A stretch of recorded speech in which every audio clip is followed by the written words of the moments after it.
Terima kasih kunjungan Bapak Ibu sekalian yang dimana menjadi kekuatan serta harapan juga bagi kami semua. Petang terbakar sebanyak 27 pintu atau milik yang ditermati oleh sebanyak 27 kakak dengan jumlah 83 jiwa. Kami mohon atas perhatian dan pertimbangan Bapak Ibu Saudara semua, dan juga tidak kalah penting anggota dewan kita yaitu Pak Rinto yang kami hormati juga. Jadi kami mohon dorongan, himbauan atau saran masukan dari Bapak Lazarus ataupun Bapak Bupati supaya masyarakat saya masih bergiat untuk berusaha, untuk berjuang, membuat kemajuan dan perkembangan untuk demi masa depan. Jangan sampai ngeluh dan jangan sampai putus asa. Berbelasungkawa juga atas kejadian yang menimpa masyarakat yang ada di Desa Kekura, karena saya tahu persis bagaimana kondisi Betang ini sebelum terjadinya musibah ini, karena kami dan teman-teman pada saat itu beberapa bulan yang lalu persisnya di sini kami melakukan kegiatan sosialisasi kampanye, dan saya juga mengapresiasi atas dukungan masyarakat Desa Kekura terhadap saya pada pilkada kemarin, dan Desa Kekura ini memberikan sumbangan suara yang signifikan mendukung saya menjadi bupati periode 2025-2030. Terima kasih atas dukungannya.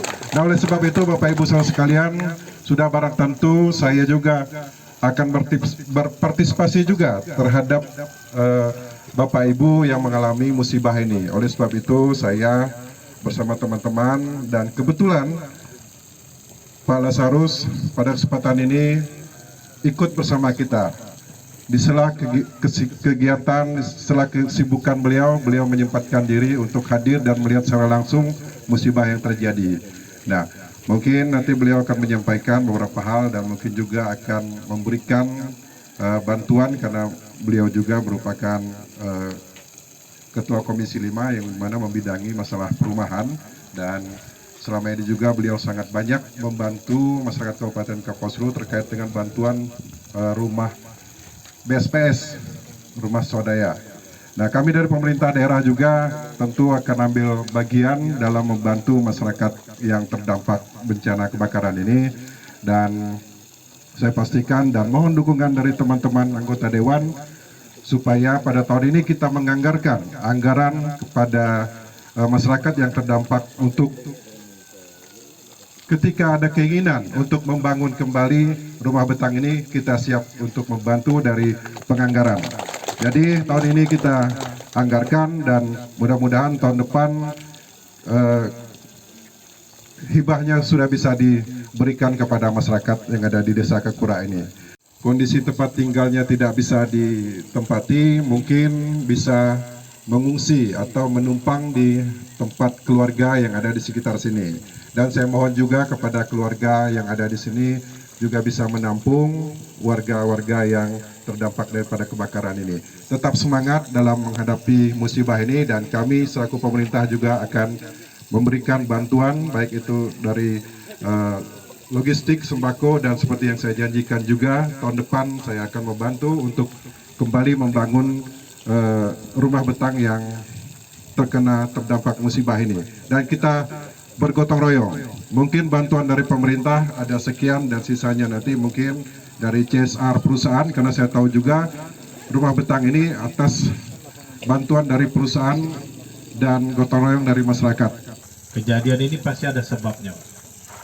Sebenarnya kita itu harus bisa belajar dari pengalaman. Apalagi di Kekura ini saya dapat informasi ini bukan kejadian yang pertama. Ini sudah kejadian yang kedua. Oleh karenanya jadikan ini sebagai pengalaman, cari sebabnya apa Pak Kades, Pak Temenggung ya, Pak Patih dan seluruh tokoh masyarakat. Karena kalau sudah tempat tinggal itu lebih kepada kita yang punya rumah Pak, masyarakat yang ada di komunitas rumah itu yang harus lebih peduli paling utama. Kami datang ke sini untuk membantu, karena masyarakat sudah bisa mawas diri, masyarakat sudah bisa menjaga rumahnya, dan masyarakat sudah bisa mengantisipasi supaya kejadian ini jangan terulang kembali. Jadi saya dapat informasi tadi dari kepala desa, ada kemungkinan ya dari Pak Kapolsek ya, tapi nanti mungkin kepolisian akan menyelidiki lebih lanjut ya. Informasi sementara ini konsleting listrik. Jadi kalau mau nambah colokan di rumah itu harus dihitung, Pak. Ada namanya arus pendek kalau listrik itu. Dari PLN ada nggak di sini? Nggak ada ya.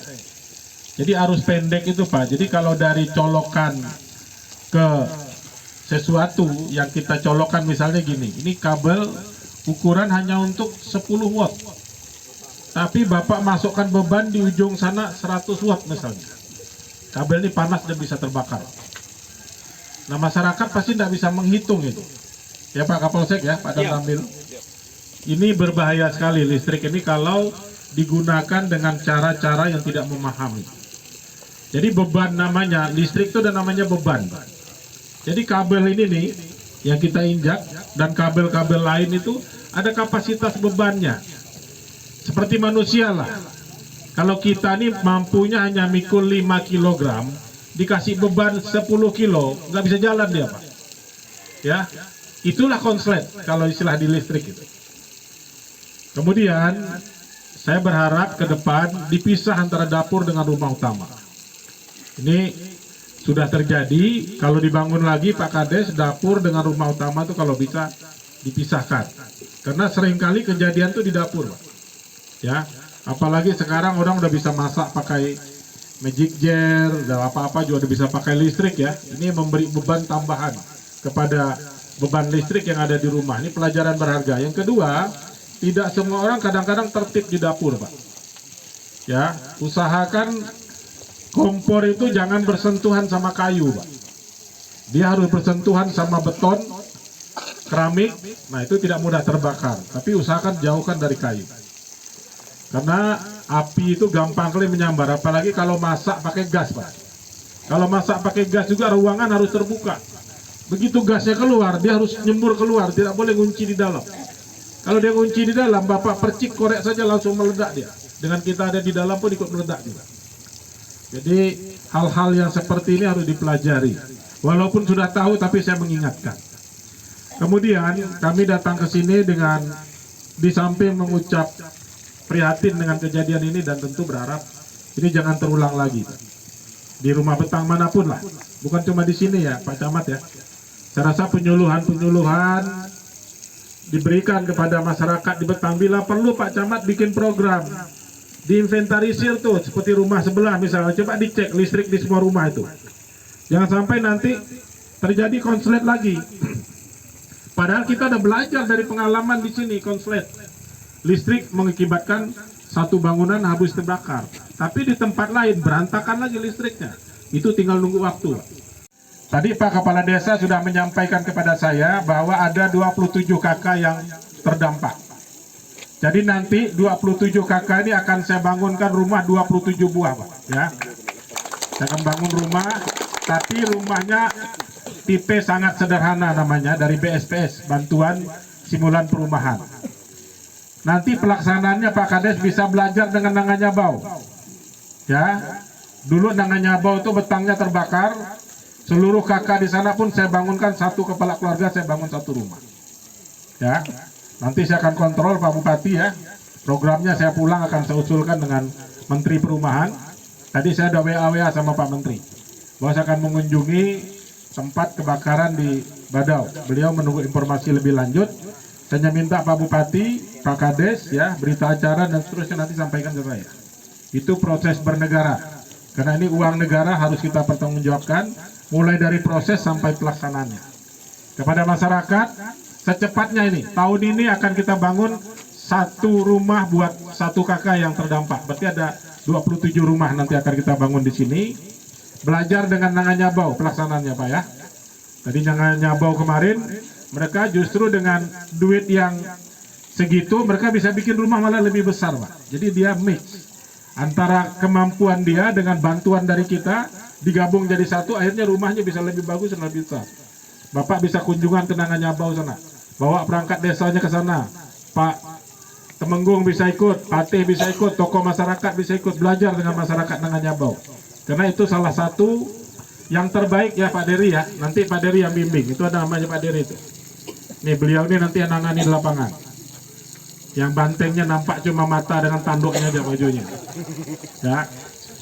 Jadi nanti Pak Dery, silahkan nanti Pak Dery tukaran nomor telepon sama Pak Kades. Kalau Pak Bupati ini bagian yang sifatnya prosedural saja, pengajuan. Pengawasan di lapangan nanti mereka dengan dari Kementerian Perumahan dan Kawasan Pemukiman tentunya nanti akan kita utus juga ke sini untuk memastikan bahwa 27 rumah itu akan terbangun tahun ini, secepatnya tahun ini ya. Sekali lagi nanti Bapak ke sana dulu Nanganyabau, belajar sana ya, bagaimana teknis pelaksanaannya. Karena ini harus ada kerjasama antara kita dengan masyarakat Pak. Tentu saya berharap juga kepada seperti yang Pak Bupati tadi sampaikan, perusahaan masih juga bisa turut peduli nanti ya, bergabung sama kita dalam program ini sehingga secepatnya yang mengungsi ini bisa kita bangunkan rumahnya. Pak Dery, ini program bisa bulan berapa jalannya? Sedang proses administrasi ya. Kalau tidak ada halangan bulan April atau bulan Mei sudah mulai jalan. Ya kalau bulan April, bulan Mei jalan, berarti kita berharap Juni, Juli, Agustus sudah bisa selesai dan rumahnya sudah bisa ditempati tahun ini. Kemudian nanti Pak Kades saya ada tinggalkan beras juga nanti ya, untuk dibagikan kepada kepala-kepala keluarga ya yang ada. Memang ngitungnya tadi pakai 20 ya, tapi rupanya 27 ya. 27 kakak nanti Pak Unen, nanti Nuan yang ngatur ya. Nanti seluruh kepala keluarga ini saya ada sumbang beras kurang lebih tadi 3 karung 8 kilo ya, 24 kilo lah. 24 kilo per kakak, per kepala keluarga. Ya jadi kalau 24 kilo itu dimakan seminggu cukup nggak? Cukup ya? Nah, cukup lah. Nanti malah lebih katanya. Minggu berikutnya yang lain lagi bantu. Tapi kalau Nuan habis beras lagi Pak Kades telepon aku lagi, Pala Sarus beras kami habis. Ya. Nanti kita suruh Bulog angkut beras ke sini ya. Jadi kita pastikan masyarakat di sini terbantu dan mendapat perhatian. Kita akan koordinasi dengan Pak Bupati memantau terus. Saya mohon bantuan kepada Pak Kapolsek, Pak Dan Ramil ya. Nanti kita koordinasi mengawasi seluruh proses yang berjalan di tempat ini. Kami tentu mohon kepada dari Polsek dan dari Koramil untuk membantu memberikan edukasi terkait security ya, dan memastikan semuanya aman terkendali.